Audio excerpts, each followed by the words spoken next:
तो मेरी जान वेडनेसडे का सीजन 2 आने वाला है, तो मैंने सोचा कि इसके सीजन 1 को अच्छे से जान लेते हैं। ये सीरीज बहुत कमाल की है भाई, नेटफ्लिक्स की one of the most popular series में से एक है। तो वीडियो लंबा होने वाला है, तो बिना टाइम वेस्ट करे कहानी शुरू कर देना। सीरीज की स्टार्टिंग हम वेडनेसडे को देखते हैं, जो अपने स्कूल में एंटर कर रही होती है। वह जैसे जैसे आगे बढ़ती सभी बच्चे उससे दूर हटते जाते, यानी से समझ आता है कि वेडनेसडे से शायद लोग डरते हो। तभी वह अपना लॉकर खोलती है, उसमें देखती है कि उसका भाई होता है जिसे स्कूल के ही कुछ लड़कों ने बांध कर बंद किया था।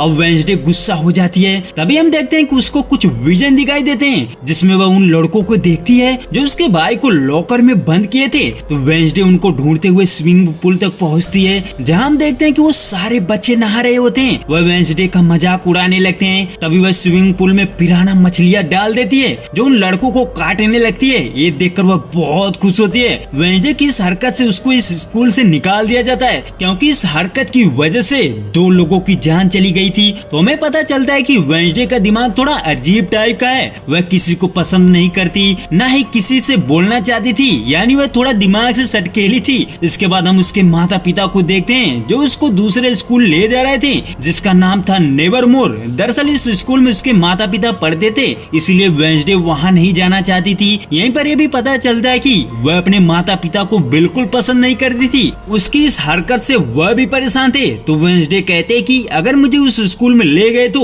मैं वहाँ से भाग जाऊंगी। फिर कुछ समय बाद वह नेवरमोर पहुँच जाते हैं। वहाँ वह सबसे पहले स्कूल प्रिंसिपल से मिलते हैं, जिसका नाम था लैरिसा विम्स। वह कहती है कि मैं ऐसी लड़कियों का यहाँ पर एडमिशन नहीं करती, क्योंकि इसने तो आर्ट स्कूल बदल दिया है, इसने बीच में ही ड्रॉप किया है, बट इसके मार्क्स बहुत अच्छे हैं और आप लोगों का इस स्कूल से पुराना रिश्ता है, तो इसीलिए मैं इसका एडमिशन एक्सेप्ट करती हूँ। तभी पता चलता है कि ये जो प्रिंसिपल थी वह वेडनेसडे की माँ की स्कूल टाइम की रूममेट थी। अब वेडनेसडे को इस स्कूल में ले लिया जाता है। वेडनेसडे को एक रूममेट मिलती है, जिसका नाम था इनिड। इनिड वेडनेसडे की बिल्कुल अपोजिट लड़की थी, क्योंकि उसको सब कुछ पसंद था। वह लड़कियों से दोस्ती करना पसंद करती थी, उसे कलर पसंद थे। वही वेडनेसडे बिल्कुल चुपचाप शांत रहना पसंद करती थी, ना ही किसी से बोलना था ना मिलना। अब इनिड उसे स्कूल के स्टूडेंट से मिलाती है, वह उनके बारे में उससे बताती है। हालांकि पहले ही वहाँ के लड़कों को पता चल चुका था कि सेशन के मिड में कोई लड़की एंटर करी है, वह थोड़ी साइको टाइप की है। अब इनिड कुछ लोगों के बारे में बताती है। वह कहती कि यहाँ कई ग्रुप हैं, कुछ वैम्पायर्स हैं तो कुछ मैमल्स, यानी इस स्कूल के बच्चे भी वेडनेसडे की तरह थोड़ा अजीब थे। उनके पास कुछ न कुछ सुपर नेचुरल पावर थी। अब हम देखते हैं कि वेडनेसडे के माता पिता की जाने की बारी आती है। ये लोग उसको गुड बाय बोलते हैं और कहते हैं कि हम तुम्हें बहुत मिस करेंगे, लेकिन वेडनेसडे को इन लोगों से कोई मतलब नहीं था। मार्टिसिया जाने से पहले वेडनेसडे को एक डब्लू के सिंबल का लॉकेट देती है, जो उसकी बहुत हेल्प करेगा। हालांकि वेडनेसडे को कुछ फर्क नहीं पड़ता। वहीं उसकी माँ अपनी सबसे फेवरेट चीज उसकी रखवाले के लिए छोड़ देती है, जो एक सिंगल हैंड था, जिसके पास शरीर तो नहीं था बट वह जिंदा था, वह सब कुछ कर सकता था। उसके बाद हमें एक जंगल दिखाया जाता है, जहाँ पर पुलिस छानबीन कर रही होती है। दरअसल वहाँ पर किसी का मर्डर हुआ था, वो भी बहुत बुरी तरह से, उसके कई टुकड़े कर दिए गए थे, यानी कोई नॉर्मल इंसान ऐसा नहीं कर सकता था। इसलिए पुलिस वालों को नेवरमोर स्कूल के बच्चों पढ़ सकता, क्योंकि वही स्कूल ऐसा था जहाँ पर बच्चों के पास सुपर पावर थी। वही वेडनेसडे को रूम शेयर करना पसंद नहीं था, बट वह मजबूरी में इनिड के साथ रह रही थी, इसीलिए वह रूम को अपने हिसाब से अरेंज करने लगती है। कलरफुल चीजों को ब्लैक एंड व्हाइट कर देती है, क्योंकि उसको डार्क चीजें पसंद थी। अभी देखकर इनिड गुस्सा हो जाती है, वह उससे बहस कर लेती है। तभी पता चलता है कि इनिड वेयरवुल्फ फैमिली से बिलोंग करती थी। हालांकि उसके अंदर सिर्फ नाखून बाहर निकालने की सुपर पावर थी, वह अभी पूरी तरह से वेयरवुल्फ नहीं बनी थी। इतने में यहाँ एक टीचर की एंट्री होती है, जिसका नाम था थॉर्नेल। वह प्लांट की टीचर थी। तो थॉर्नेल वेडनेसडे से कहती है कि अगर तुमको किसी चीज की दिक्कत होगी तो मुझसे कह सकती हो, बट हम जानते हैं कि वेडनेसडे को कोई भी पसंद नहीं आता। वह उसे भी उल्टा सीधा कहकर भगा देती है। अब अगले दिन वेडनेसडे जब फेसिंग के लिए जाती है, तो यानी तलवारबाजी सीखने के लिए, उसकी मुलाकात बियांका से होती है, जिसे तलवारबाजी बहुत अच्छी तरह से आती थी। उसे अपनी तलवारबाजी पर घमंड था, इसलिए वह सबको ललकारने लगती है कि क्या किसी में हिम्मत है जो मुझे हरा सके। ये सुनकर वेडनेसडे वेंसडे उससे लड़ने के लिए तैयार हो जाती है। तो फिर दोनों में जबरदस्त फाइट होती है और लास्ट में वेंसडे उसे हरा देती है। उसके बाद वेंसडे बियांका को चैलेंज करती है। वह कहती है कि हमें बिना मास्क के लड़ना होगा। अब इस बार फाइट में बियांका जीत जाती है, जिससे वेंसडे को थोड़ी मोड़ी चोट लग जाती है। उसके बाद वेंसडे की रोवन से मुलाकात होती है। जब यहाँ से वह बाहर जाती है तो उसके ऊपर एक बड़ा सा स्टेचू गिरने वाला था, बट उसे सेवियर बचा लेता है। हालांकि एक दिन वेंसडे ने भी उसकी जान बचाई थी। उसके बाद हम देखते हैं कि थिंग को वेंसडे ढूंढ लेती है और कहती कि आज से तुम मेरे ऑर्डर मानना पड़ेगा। तो थिंग उसकी बात मान लेता है। अगले दिन वेंसडे नेवरमोर से भागने का प्लान बना लेती है, बट उसके अगले दिन उसे प्रिंसिपल एक थेरेपिस्ट के पास ले जाती है। प्रिंसिपल कहती कि तुम ऊपर जाओ, मैं तुम्हारे आने तक इंतजार करूंगी। अब वेंसडे थेरेपिस्ट के पास जाती है। थेरेपिस्ट जो भी बोलती वेंसडे उसकी बात पर ध्यान नहीं देती, इसलिए वह टॉयलेट के बहाने खिड़की से निकलकर बाहर आ जाती है। सड़क पर वही एक आदमी से टकराती है। तभी उसे एक विजन आता है। वह देखती है कि जिस आदमी से टकराई थी वह ट्रक एक्सीडेंट में मारा जाएगा। हालांकि आदमी उसके साथ रूडली बिहेवियर करता है, जिससे वेंसडे उससे बात नहीं करती। उसके बाद वेंसडे कैफे में चली जाती है, जहाँ पर उसकी मुलाकात टायलर से होती है। वह उसे रिश्वत देकर उससे हेल्प मांगती है, बट टायलर मना कर देता है। वह कहता है कि मैं रिश्वत नहीं लेता। तभी वेंसडे जिद करने लगती है। वह कहती कि मैं तुम्हारी कॉफी मशीन ठीक कर देती हूँ, उसके बदले तुम एक टैक्सी अरेंज कर देना। अब टायलर बात मान जाता है। वह कहता है कि टैक्सी तो है बट ड्राइवर नहीं है, उसे आने में थोड़ा टाइम लग जाएगा। अगर तुम्हें चला कर ले जाना है तो जाओ। बट वेंसडे वेट करती है। तभी यहाँ पर 3 लड़के टायलर को छेड़ने आते हैं, लेकिन वेंसडे उन्हें बहुत मारती है। अब इतने में वहाँ शेरिफ आ जाते हैं, जो टायलर के पिता थे। तो टायलर बताता है कि ये लोग बदतमीजी कर रहे थे, इसीलिए वेंसडे ने उन्हें सबक सिखाया। वहीं इधर प्रिंसिपल विम्स और डॉक्टर को पता चल जाता है कि वेंसडे भाग गई है, तो वह उसे ढूंढने लगती है। तभी प्रिंसिपल कैफे में आ जाती है और यहाँ पर शेरिफ को पता चलता है कि ये गोमेज एडम्स की बेटी है। गोमेज एडम्स तो क्रिमिनल है, उसे मर्डर केस में जेल होना चाहिए। तो प्रिंसिपल वेंसडे को लेकर निकल पड़ती है। तभी रास्ते में वेंसडे उनसे अपने पिता के बारे में पूछने लगती है, लेकिन प्रिंसिपल विम्स कहते हैं कि उन्हें नहीं पता। तभी हम रास्ते में उसी आदमी का एक्सीडेंट होते हुए देखते हैं जो वेंसडे ने देखा था। वेंसडे दूर से ही कहती है कि ड्राइवर की गर्दन टूट चुकी है, क्योंकि उसने ये सब पहले ही विजन में देख लिया था।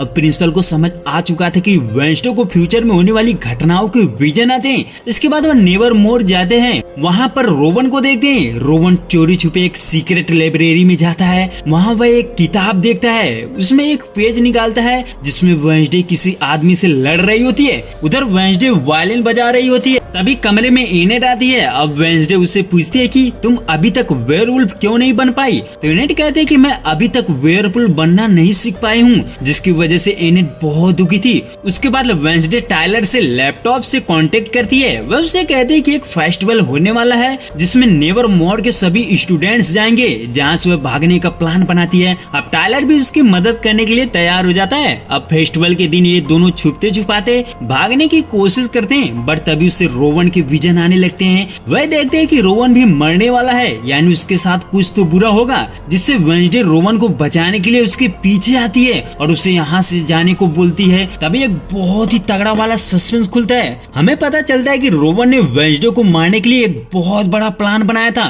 फिर वह वेंसडे को एक पेड़ से चिपका देता है और फिर उसे एक किताब की फटी हुई पिक्चर दिखाता है, जिसमें वेंसडे नेवरमोर के सामने खड़ी थी। रोवन बताता है कि ये जो तस्वीर है उसके माँ की भविष्यवाणी है, जिसने आज से 25 साल पहले की थी। उसकी माँ भी इसी स्कूल की स्टूडेंट थी। उनका मानना था कि वेंसडे फ्यूचर में नेवरमोर एकेडमी का अंत का कारण बनेगी, इसलिए रोवन उसे खत्म करना चाहता था ताकि वह नेवरमोर को बचा सके। बट वेंसडे की बात सच निकली। हम देखते हैं कि इतने में एक बहुत ही डरावना मॉन्स्टर आता है, वह रोवन को मार डालता है। उसके बाद वेंसडे को देखते हैं जो अपने माता पिता से बात कर रही होती है। वह कहती कि अब मैं यहीं पर रहना चाहती हूँ। अब कहानी दूसरे एपिसोड से शुरू होती है, जहाँ देखने को मिलता है कि पुलिस टीम रोवन की बॉडी को ढूंढ रहे थे। उन्हें जंगल में कुछ नहीं मिलता। शेरिफ का मानना है कि वेंसडे झूठ बोल रही है और इस मर्डर में नेवरमोर एकेडमी का ही हाथ है। इधर प्रिंसिपल विम्स को लगता है कि रोवन कहीं भाग गया है और ये भूत प्रेत वाली कहानी एक अफवाह है। अब वेंसडे शेरिफ और प्रिंसिपल से अकेले में बात करती है।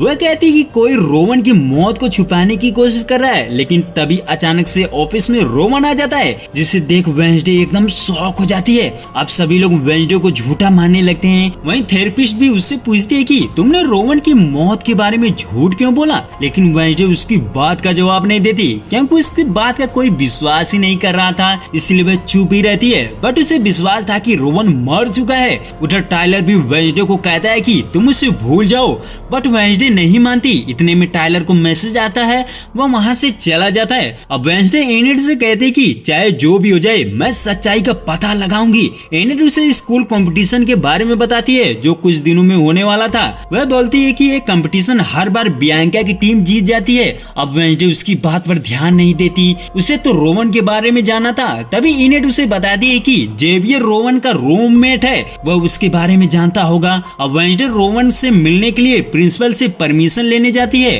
बट प्रिंसिपल कहती कि रोवन को स्कूल से निकाल दिया गया है, इसकी वजह मैं नहीं बता सकती। प्रिंसिपल वेंसडे से कहती कि तुम्हें फ्यूचर विजन्स आते हैं ना। ये सुनकर वेंसडे हैरान थी कि इन्हें कैसे पता चला। तभी प्रिंसिपल कहते कि तुम जब ट्रक ड्राइवर के एक्सीडेंट के बारे में बता रही थी तभी मुझे समझ आ गया था, और ऐसा ही तुम्हारे मॉम के साथ होता था। उसके बाद वेंसडे बियांका के पास जाती है, क्योंकि जब रोवन को मॉन्स्टर ने खाया था तो वेंसडे के अलावा बियांका ने भी देखा था। तो बियांका कहती कि ये बात मैंने अपनी प्रिंसिपल से बताया था।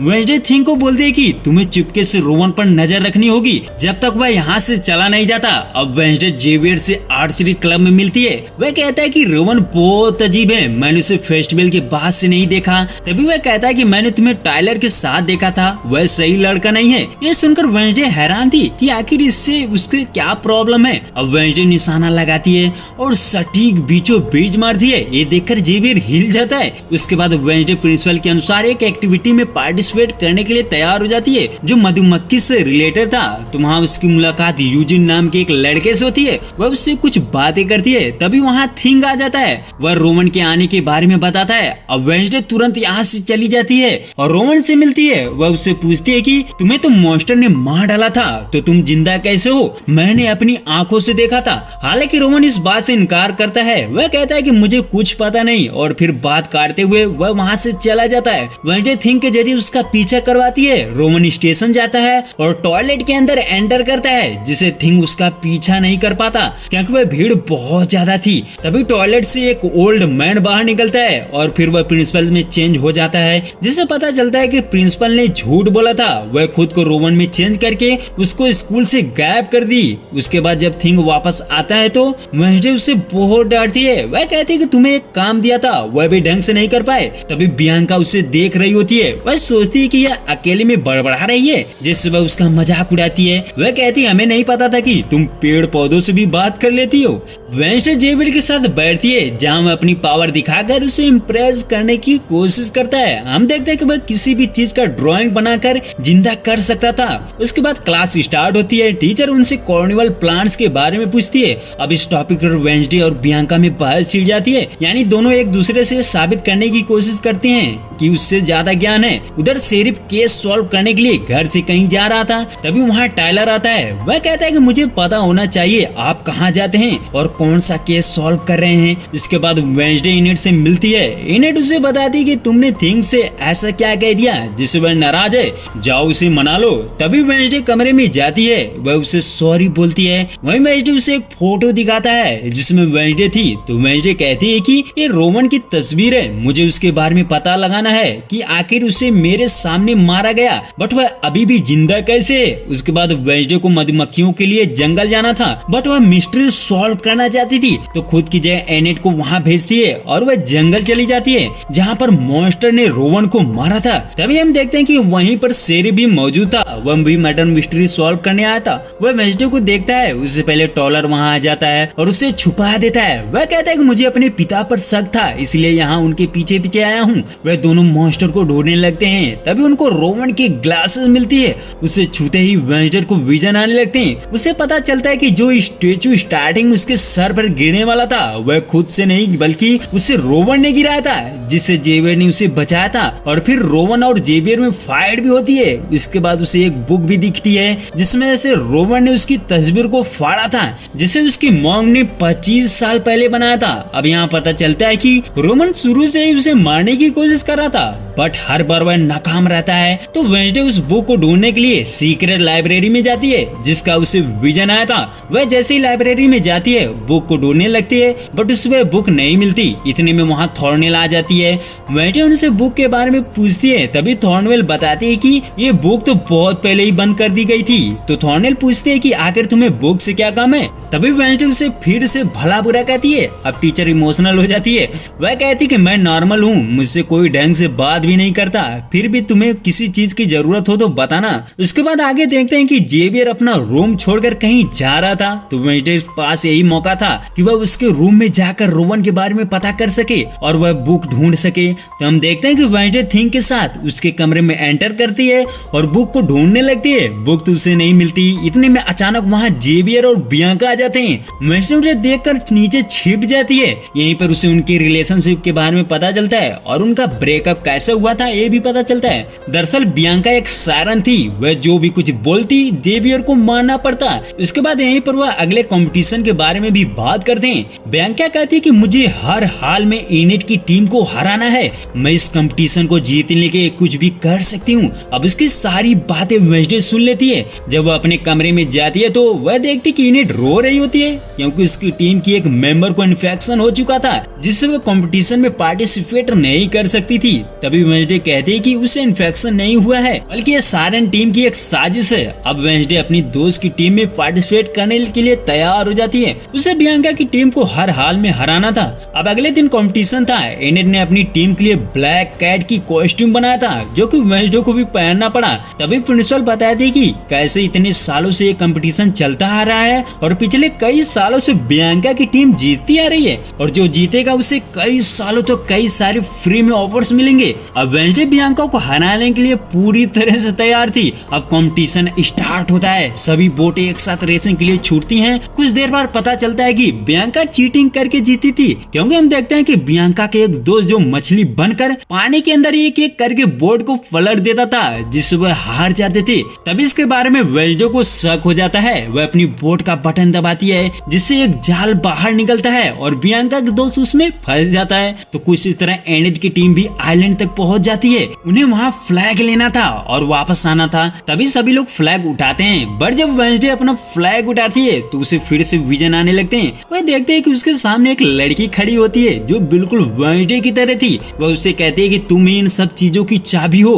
वेंसडे कुछ भी समझ नहीं पाती कि आखिर ये मेरे साथ हो क्या रहा है। फिर वेंसडे अपने रूम में आती है। वह फ्लैग लेकर दौड़ पड़ती है। वह जैसे बोर्ड पर बैठकर रेसिंग स्टार्ट करती है तो हम देखते हैं कि बियांका का दोस्त एक बार फिर से वैसे ही बोर्ड को गिराने की कोशिश करता है, बट इस बार थिंग उसे एक पंच मारता है जिससे वह गिर जाता है। और फिर वेंसडे ने अपनी बोर्ड को मॉडिफाई किया था। वह अपनी बोर्ड में नुकीली चीज लगाई थी ताकि कोई उसके आसपास भी ना आ सके। तो कुछ इस तरह वेंसडे बड़ी ही बहादुरी से कंपटीशन जीत जाती है। यानी पहली बार इनिट की टीम बियांका की टीम को मात देते हुए ये कंपटीशन जीत जाती है। अब वो बहुत खुश थी। हालांकि वेंसडे को ये सब पसंद नहीं था। वह शांत रहना पसंद करती थी, इसीलिए वह वहाँ से चली जाती है और एक स्टेचू को देखती है जिसमें एक बुक थी। बुक पर एक पहेली थी जिससे वेंसडे को समझ आता है कि अगर ये बुक इम्पोर्टेंट है तो किसी नॉर्मल लाइब्रेरी में तो नहीं हो सकती, शायद दूसरी लाइब्रेरी में हो।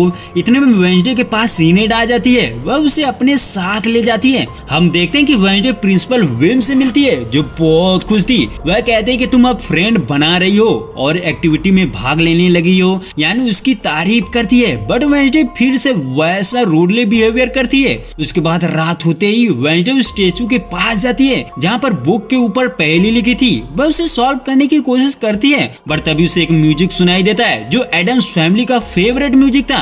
जैसे कि 2 बार चुटकियां बजाना, तो 2 बार चुटकियां बजते ही एक सीक्रेट दरवाजा खुलता है। आगे देखते हैं कि वह रास्ता एक लाइब्रेरी तक जाता है। वह वहाँ कई वीआईपी की तस्वीर देखती है और उन्हीं तस्वीर में उसके माता पिता की भी तस्वीर थी। वेंसडे समझ जाती है कि यहाँ पर मेरे माता पिता भी आते थे, यानी वह इस सीक्रेट लाइब्रेरी को जानते थे। तभी वेंसडे को वह बुक मिल जाती है जिसका एक पेज फटा हुआ था। वेंसडे कुछ कर पाती थी, तभी अचानक उसके मुंह पर कोई कपड़ा डाल देता है और किडनैप कर लेता है। अब दूसरा एपिसोड यहीं पर खत्म हो जाता है। तो तीसरे एपिसोड की शुरुआत में हम वेंसडे को देखते हैं जिसे बांधा गया था। उसे नाइट सेट्स के ग्रुप मेंबर ने बांधा था क्योंकि इसी जगह में मीटिंग करते थे। ग्रुप में बियांका और जेवियर के अलावा रोवन भी था, बट उसे ग्रुप से निकाल दिया गया था। तभी वेंसडे कहते हैं कि नाइट सेट सोसाइटी थॉर्नवेल के अनुसार 30 साल पहले ही बंद कर दिया गया था, तो आज भी ये कैसे चालू है। तभी जेवियर्स कहता है कि 30 साल पहले नाइट सेट्स के कारण एक आदमी की मौत हो गई थी, इसीलिए इसे बंद कर दिया गया था, लेकिन बाद में वो लोग कुछ कर न सके,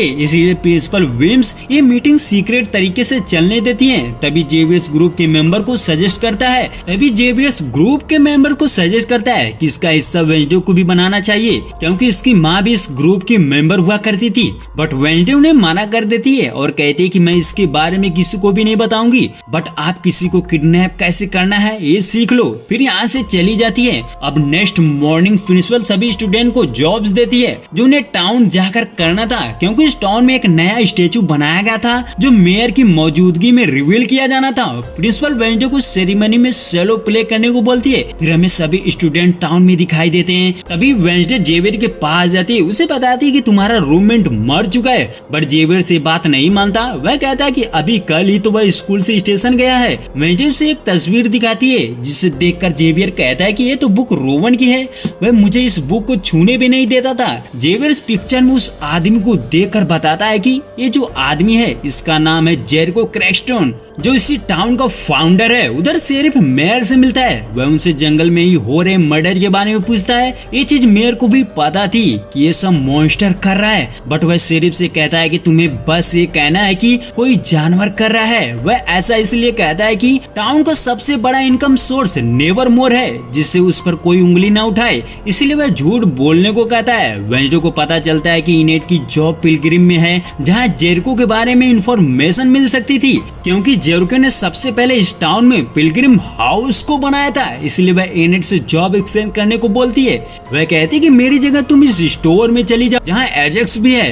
अब इनेट झट से जॉब एक्सचेंज कर लेती है क्योंकि उसे एजेक्स पसंद था। उसके बाद हम वेंसडे को पिलग्रिम हाउस में देखते हैं जहाँ टीचर सभी को सिखा रही होती है, बट वेंसडे कुछ न कुछ गड़बड़ ही कर रही होती है। इधर यूजिन केक खाने में बिजी था, तभी उसे मेयर का लड़का अपने दोस्तों के साथ मिलकर उसको परेशान करने लगता है, बट केक ज्यादा खाने की वजह से यूजिन वॉमिट करने लगता है, जिससे वह गुस्सा हो जाते हैं और उसे मारने की कोशिश करते हैं। तभी वेंसडे वहां आकर उन्हें रोकने की कोशिश करती है, बट वह नहीं मानते, जिससे वेंसडे को फाइट करनी पड़ती है और फिर उनको अच्छा सबक सिखाती है। उसके बाद वह यूजिन से मिलती है। वह कहता है कि अभी तक किसी ने भी अपना दोस्त नहीं बनाया। तभी वेंसडे उससे कहती कि तुम मेरे भाई जैसे लगते हो। उसके बाद वेंसडे जेरिको की पुरानी मीटिंग हाउस में जाती है। वह यूजिन से कहती कि अगर बाहर कोई दिक्कत होगी तो मुझे बता देना।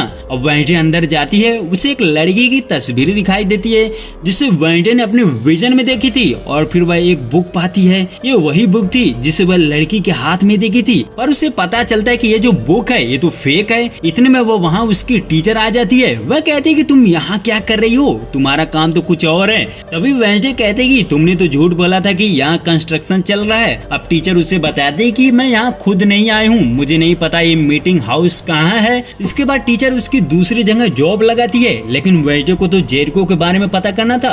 उसके बाद वेंसडे टॉयलर के कैफे जाती है जहाँ जेवियर की ड्यूटी थी। वह वेंसडे से कहता है कि मैंने तुम्हें बोला था कि टॉयलर अच्छा लड़का नहीं है। तभी वेंसडे कहती कि तुम मेरी चिंता मत करो, मैं अपना ध्यान खुद रख सकती हूँ। इतने में टॉयलर वहाँ आ जाता है। वेंसडे उससे पूछती कि क्या तुम मुझे जेरिको के मीटिंग हाउस के बारे में बता सकते हो, तुम तो इसी टाउन में रहते हो ना। तभी टॉयलर उसे बताता है कि ये मीटिंग हाउस जंगल के बीचों बीच है, बट वहाँ कोई नहीं जा सकता। हालांकि वहाँ की चीजें यहाँ शिफ्ट कर दी गई है, वहाँ जाने का कोई मतलब नहीं है, बट वेंसडे को हर हाल में वहाँ जाना था।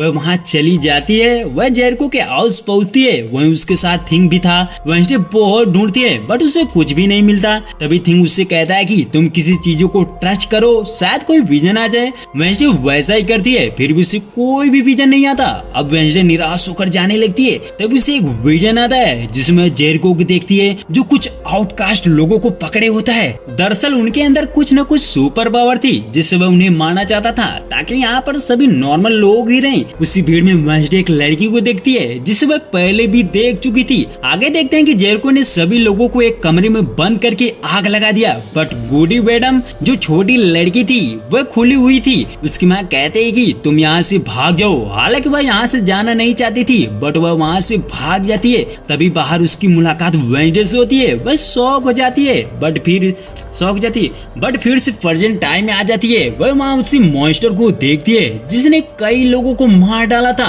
अब वेंसडे उसका पीछा करने लगती है। वह उसके पैरों के निशान से उसके पीछे पीछे जाती है।